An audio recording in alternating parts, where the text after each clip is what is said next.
ಇವಾಗೆಲ್ಲ ಕೇಳಿ ಅಂದರೆ ಒಂದು ವಾರ 3 ಅಂತ ಇನ್ನೆಲ್ಲ ವಾರ್ಗೂ ಒಳ್ಳೆಯದು. ಕೇಳಿ ಯಾರಿಂದ ನಿಮಿಷ ಮುಂದೆ ಕೊಟ್ಟಿಲ್ಲ, ಯಾವ ಒಂದು ವಾರ 3 ಕೊಟ್ಟಿದ್ದೀರಾ, ಎಲ್ಲವರೆಗೂ 3 ಕೊಡಬೇಕಾದ್ರೆ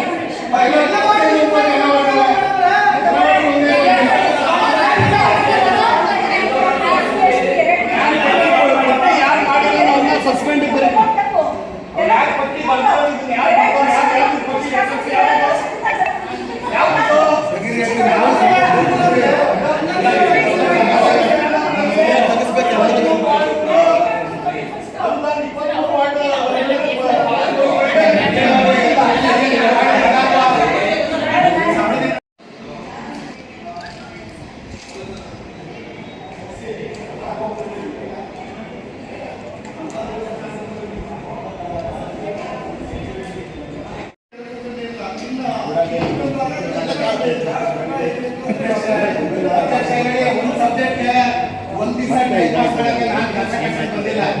ಒಂದಿಷ್ಟು ಟೈಮ್ ಫಿಕ್ಸ್ ಮಾಡಿ 5 ನಿಮಿಷನೇನೋ ಅದನ್ನ ಕೊಟ್ಟೆ ನೀವು ಮುಂದೆ ಹೋಗ್ಬೇಕು. ಒಂದು ಸಬ್ಜೆಕ್ಟ್ ಒಂದು ಗಂಟೆ ನಾನು ವೇಟ್ ಮಾಡಕ್ಕೆ ತಯಾರಿಲ್ಲ. ಗೊತ್ತಾಯ್ತಾ? ಇದು ಏನೈತೆ ಇಲ್ಲ, ಒಂದು ಸಬ್ಜೆಕ್ಟ್ 5 ನಿಮಿಷ ಕೊಡಿ ಟೈಮು. 5 ನಿಮಿಷ ಬಿಟ್ಬಿಟ್ಟು ಅವ್ರು ಏನಾರ ಬಸ್ಸಲ್ಲಿ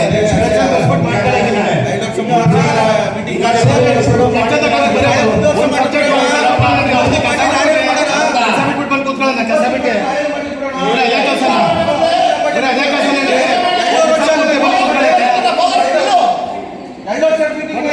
ಒಂದು ಸಬ್ಜೆಕ್ಟ್ ಒಂದು 5 ನಿಮಿಷ 10 ನಿಮಿಷ ಟೈಮ್ ಕೊಡಿ. ಅಷ್ಟರಲ್ಲಿ ಏನ್ ಬೇಕೋ ಬಸ್ ಕೊಡಿ.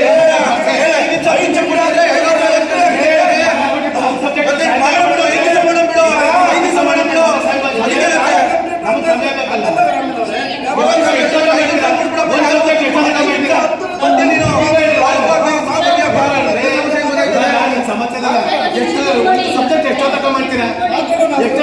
ಒಂದು ದಿವಸ ಮಾಡ್ತೀರಾ ಒಂದು ಸಬ್ಜೆಕ್ಟ್? ಮಾಡಪ್ಪ, ನನಗೆ ಅವಶ್ಯಕತೆ ಇಲ್ಲ. ಹೇಳ್ತಿರೋದು ನಮ್ಗೆ ಸಮಯ ಕೊಡಿ, ಸಮಯದ ಪ್ರಕಾರ ಮಾಡಿ. ಕ್ಲೋಸ್ ಮಾಡೋಣ. ಈಗ ಕ್ಯಾಬಿನ್ ತೆಗಿಸ್ಬೇಕು ಅನ್ನೋರು ಎಷ್ಟು ಜನ ಇದ್ದೀರಾ? ಮೆಜಾರಿಟಿ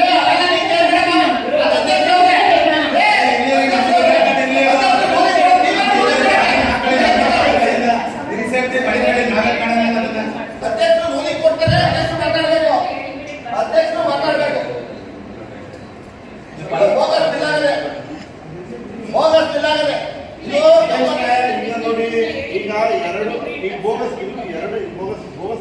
ಕೆಲಸ ಆಗಿದೆ.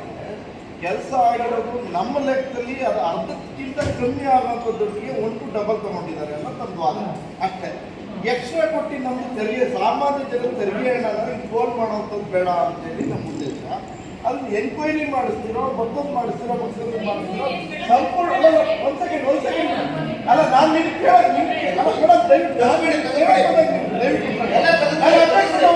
ನಿಮ್ಮ ಹತ್ರ ಮಾತಾಡ್ತೀನಿ, ಅವ್ರು ಮಾತಾಡ್ತೀನಿ, ದಯವಿಟ್ಟು ಅವ್ರು ತಗೊಂಡಿರುತ್ತೆ. ನಿಮಗೆ ಸಂಪೂರ್ಣವಾದ ಜವಾಬ್ದಾರಿ ಮತ್ತೆ ಅಧಿಕಾರ ನಿಮ್ಗೆ ಕೊಟ್ಟಿದ್ದೀವಿ ನಾವು. ನೀವೇನು ತೀರ್ಮಾನ ತಗೊಳ್ತೀರೋ ತಗೊಳ್ಳಿ. ಅಕಸ್ಮಾತ್ ನಮ್ಮ ಮುಖ್ಯ ಇಲ್ಲ, ನೆಕ್ಸ್ಟ್ ಮೀಟಿಂಗ್ ನಲ್ಲಿ ನಾವೇನು ಮಾತಾಡ್ಬೇಕು ಅಂತ ನಾವು ಮಾತಾಡ್ತೀವಿ. ಆಗ್ಬೋದಲ್ಲ? ಈಗ ಮುಂದುವರ್ಸಪ್ಪ. ಮುಂದುವರ್ಸ ತುಂಬಿಬೋದ?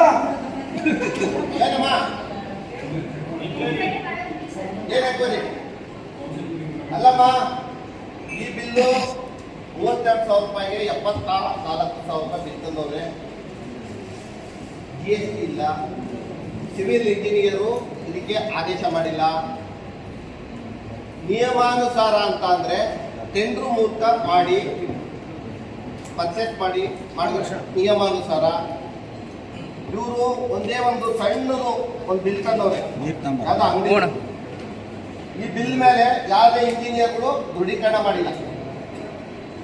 ಗೊತ್ತಾಯ್ತಾ? ಇದಕ್ಕೆ ಯಾವುದೇ ತಿರುಳಿಲ್ಲ. ಇದು ಅವೈಜ್ಞಾನಿಕ. ಇದು ಸಾರ್ವಜನಿಕರ ತೆರಿಗೆ ದುಡ್ಡು.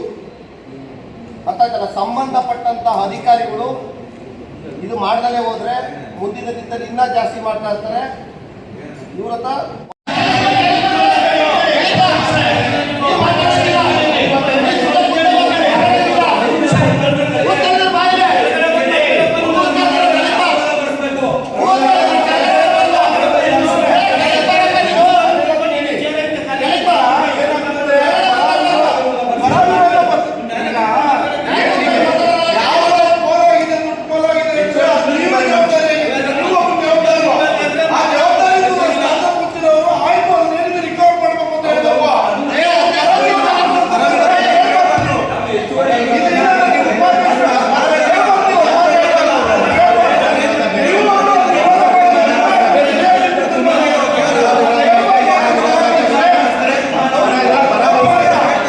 ಅಧ್ಯಕ್ಷರ ಉಪಾಧ್ಯಕ್ಷರ ಕೈಮಾಡಿನಲ್ಲಿ ಇಬ್ಬರದು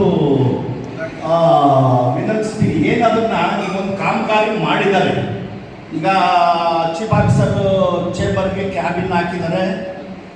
ಅದನ್ನ ಕ್ಯಾಬಿನ್ನ ಎಷ್ಟು ಬಾಳ್ತದೆ ಎಷ್ಟು ಆಗ್ತದೆ ಅಂತ ಬೇಕಾದ್ರೆ ಅದನ್ನ ಎಲೆಕ್ಷನ್ ಮಾಡಿದವ್ರು ಕರ್ಕೊಂಬಂದು ಇದನ್ನ ತನಿಖೆ ಮಾಡಿಸೋಣ. 72,000 ಆಯ್ತದೋ 1,00,000 ಆಯ್ತದೋ 32,000 ಆಯ್ತದೋ ಅದನ್ನ ಎಲೆಕ್ಷನ್ ಮಾಡೋರನ್ನ ಕರ್ಕೊಂಬಂದು ತನಿಖೆ ಮಾಡಿಸೋಣ. ಅದು ಅಧ್ಯಕ್ಷರು ಉಪಾಧ್ಯಕ್ಷರು ಚೀಫ್ ಆಫೀಸರ್ 3 ಜನ ಸಹಕಾರ ಮಾಡಿ ಅದು ಕಮ್ಮಿ ಖರ್ಚಿದ್ರೆ ಜಾಸ್ತಿ ಅಷ್ಟಕ್ಕೆ ನಾನೇನು 32,000 ಆಗ್ತದೆ ಅಂದ್ರೆ ಆಗಕ್ಕೆ ಬರಲ್ಲ ಅಂತ ನನ್ನ ಅನಿಸಿಕೆ ಅನ್ಕೊಂಡಿದ್ದೀವಿ. ಈ ಫಿಲ್ಟ್ರ್ ನೀರಿಗೆ ನಾವು ಮುಂದೆ ಗ್ಲಾಸ್ ಹಾಕಿದ್ದೀವಿ, ಗ್ಲಾಸ್ ಎಲ್ಲ ಪಾರ್ಟೇಷನ್ ಮಾಡಿದ್ದೀವಿ. ಒಂದು ಅದು ಕಮ್ಮಿ ಅಂದ್ರೆ 35,000 ರೂಪಾಯಿ ಆಗಿದೆ. ಒಂದು ಕಬ್ಬಿಣ ಡೋರ್ ಹಾಕ್ಸಿದ್ದೀನಿ, 2 ಕಡೆ ಪಾರ್ಟೇಷನ್ ಮಾಡೋ ಒಂದು ಕಬ್ಬಿಣ ಡೋರ್ ಹಾಕ್ಸಿದ್ದೀನಿ. ವೆಲ್ಡರ್ಗೆ 8,000 ದುಡ್ಡು ಕೊಟ್ಟಿದ್ದೀನಿ, ಮೆಟೀರಿಯಲ್ 14,000 ದುಡ್ಡು ಕೊಟ್ಟಿದ್ದೀನಿ, 25,000 ಆಯಿತು. ಈಗ ಅದೇ ಅಲ್ಯೂಮಿನಿಯಂ ನಾನು ಹೇಳಿದಂಗೆ ಬರಲ್ಲ. ಅದನ್ನ ನೀವು ಜವಾಬ್ದಾರಿ ಇರುವಂಥವ್ರು ಈ ಎಲೆಕ್ಷನ್ ಮಾಡೋರು 2-3 ಕರ್ಸ್ಬಿಟ್ಟು ಬಂದು ಅಷ್ಟಕ್ಕೆ ಮಾಡಂಗೆ ಮಾಡಿ. ಸುಮ್ಮನೆ ಈಗ ಕೌನ್ಸಿಲರ್ನ ಕೇಳಿ ನೀವು ಅಭಿಪ್ರಾಯ ಅನ್ನೋದು ತಪ್ಪಾಗ್ತದೆ. ನಮ್ಮ ಕೌನ್ಸಿಲರ್ನ ಅಭಿಪ್ರಾಯ ಕೇಳ್ಬಿಟ್ಟು ನೀವು ಕಾಮಗಾರಿ ನೀವು ಮಾಡಿಲ್ಲ, ನಾವು ಈಗ ಒಪ್ಪತ್ತು ಸಮಸ್ಯೆ ಆಗ್ತದೆ. ಅದನ್ನ ದಯಮಾಡಿ ಅದನ್ನ ಬಿಡಿ. ಈಗ ಅದನ್ನ 2-3 ಜನ ಕರೆಸ್ಬಿಟ್ಟು ಅದು ಎಲೆಕ್ಷನ್ ಮಾಡೋದನ್ನ ತನಿಖೆ ಮಾಡಿ ಅದು ಏನೈತೆ ಅಂದ್ಮೇಲೆ ಅದು ಫಿಕ್ಸ್ ಮಾಡ್ತಾರೆ. ಈಗ 3 ಕೊಟೇಶನ್ ತಂದಿವಪ್ಪ, ಅದಕ್ಕೇನಾಗೈತೆ ಬೆಲೆ ಅದನ್ನ ಮಾಡ್ಬೋದು. 3 ಜನ ಕೊಟೇಶನ್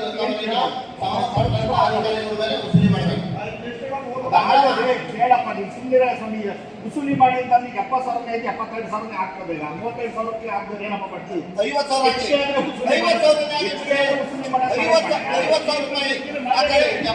ರೂಪಾಯಿ 75,000 ರೂಪಾಯಿ ಯಾರು ತಂದೆ ದುಡ್ಡು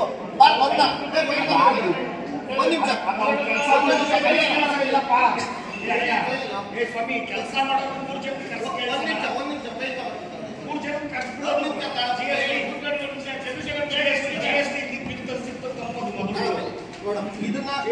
ಇದೊಂದೇ ಒಂದು ನಾಳೆ ಮೇಲೆ ಯಾರ ಬಿಲ್ ಕೊಡ್ತಾರ?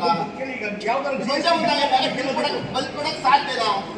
75,000 ರೂಪಾಯಿ ಒಂದೇ ಒಂದು ನಾಳೆ ಮೇಲೆ ಸಿವಿಲ್ ಇಂಜಿನಿಯರ್ ಮುನ್ಸಿಪಾಲಿಟಿ ಇದ್ದಿ GST ಬಿಲ್ ತಾನೇ ನೀವು ಕೇಳೋಕ್ಕೆಲ್ಲ GST ಬಿಲ್ ಕೇಳ್ತೀರಾ? ನಾವೇನಾದ್ರು ಕೊಟ್ಟರೆ ಯಾವ್ದಕ್ಕಾರ GST ಬಿಲ್ ಕಟಾವ್ ಮಾಡ್ಕೊಂಡು ಕೊಡ್ತೀವಿ ಅಲ್ವೇ? ನಾವು ಯಾವ್ದು ಬಿಲ್ಲು ತಗೊಂಬಂದಿಲ್ಲ. ಮಾನ್ಯ ಚೀಫ್ ಆಫೀಸರ್ ನಿಮ್ಮ ಹತ್ರ ಒಂದೇ ಒಂದು ಬಿಲ್ಲು ತಗೊಂಡಿದ್ದು ಎಲ್ಲ ಕೌನ್ಸಿಲರ್ಗಳು ಇದ್ದಾರೆ.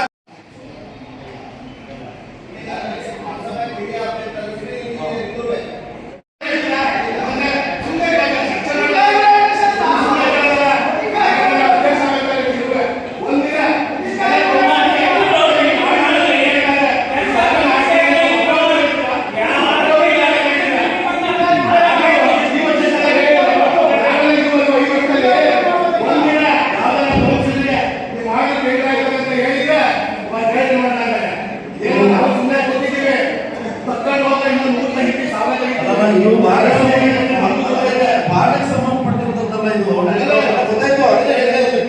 ನಾನು ಸಬ್ಜೆಕ್ಟ್ ತಂದಿದ್ದೀನಿ, ಸಬ್ಜೆಕ್ಟ್ ಮಾಡಿದ್ದೀನಿ. ಇಲ್ಲಿವರೆಗೆ ಏನು ಮಾಡ್ತಾರೆ?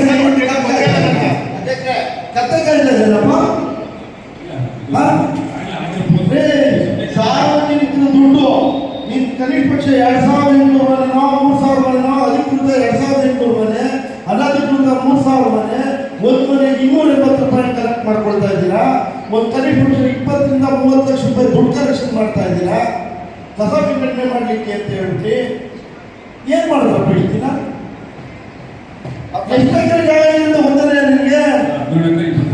ಅದ್ರ ಪಕ್ಕದಲ್ಲಿ ಗೌರ್ಮೆಂಟ್ ಅಪ್ಲೈ ಮಾಡ್ಕೊಳ್ಳಿ.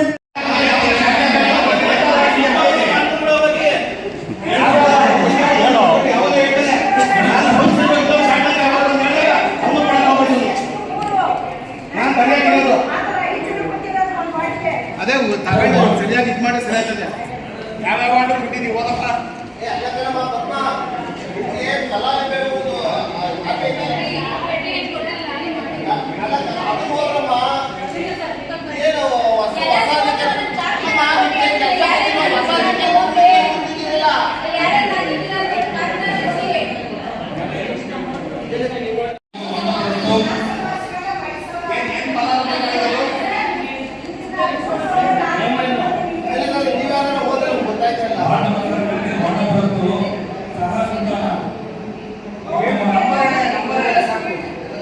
Ward number 11 Shashank, ward number 11 Yashwant, ward number 11 Darshan, ward number 13 ಅಮಜಾನ್, ward number 14 Satya, ward number 20 ಬುಕೆ Sharath, ward number 20 Sindhushree, ward number 14 Ashwini, ward number 7 Kaiser Pasha, ward number 12 Shazia Banu, ward number 5 Suhana, ward number 5 Firoz, ward number 5 Mohammed Usman, Yashwant Kumar, ward number 7 DP Fatima, ward number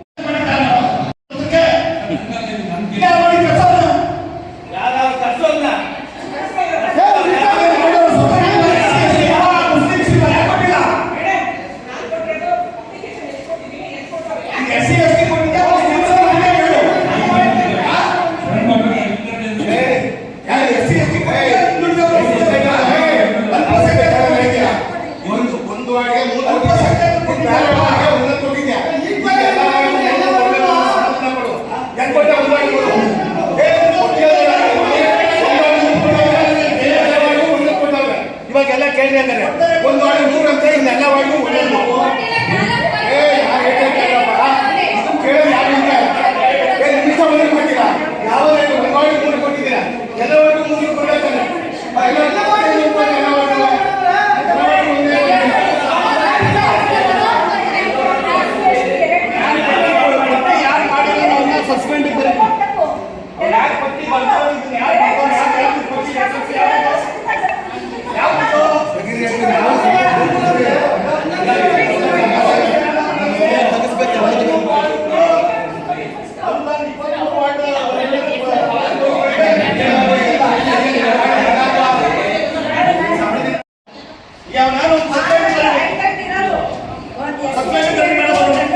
ಏನಂತ bill